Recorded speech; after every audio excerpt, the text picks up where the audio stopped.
Hi, it's GramMoose. Tonight we're going to read another good old story called The Night Before Christmas. There are many versions to this. So it's a little poem. This is by Clement C. Moore and illustrated by Matt Kessler.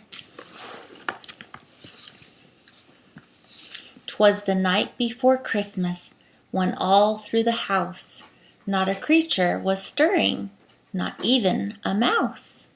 The stockings were hung by the chimney with care, in hopes that St. Nicholas soon would be there.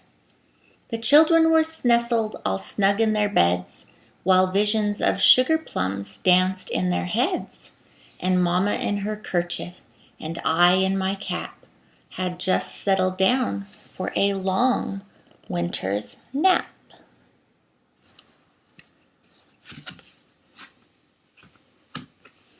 When out on the lawn there arose such a clatter, I sprang from my bed to see what was the matter.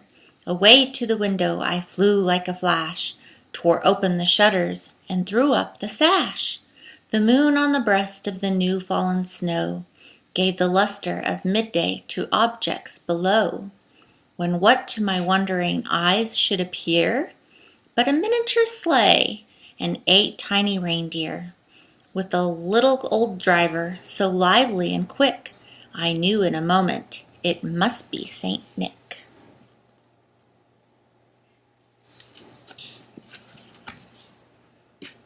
More rapid than eagles his courses they came, and he whistled and shouted and called them by name. Now Dasher, now Dancer, now Prancer and Vixen, on Comet, on Cupid, on Donner and Blitzen, to the top of the porch, to the top of the wall, now dash away, all.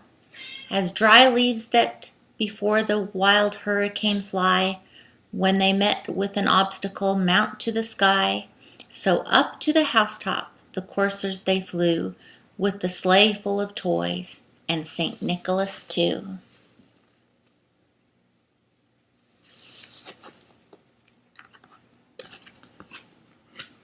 And then in a twinkling I heard on the roof the prancing and pawing of each little hoof.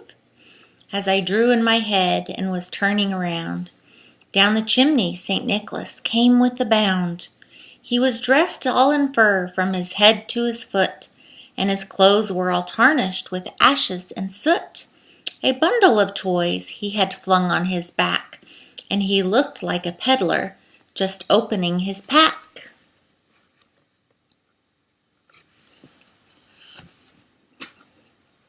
His eyes how they twinkled, his dimples how merry, his cheeks were like roses, his nose like a cherry, his droll little mouth was drawn up like a bow, and the beard on his chin was as white as the snow.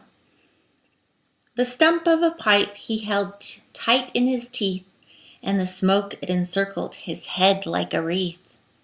He had a broad face and a little round belly that shook when he laughed like a bowl full of jelly. He was chubby and plump, a right jolly old elf, and I laughed when I saw him in spite of myself.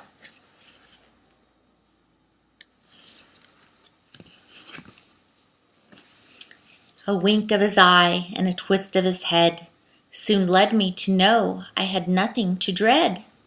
He spoke not a word, but went straight to his work, and filled all the stockings, then turned with a jerk, and laying his finger aside of his nose, and giving a nod, up the chimney he rose.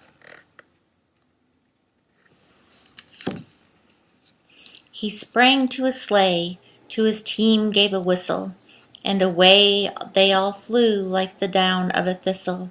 But I heard him exclaim as he drove out of sight, Merry Christmas to all, and to all a good night.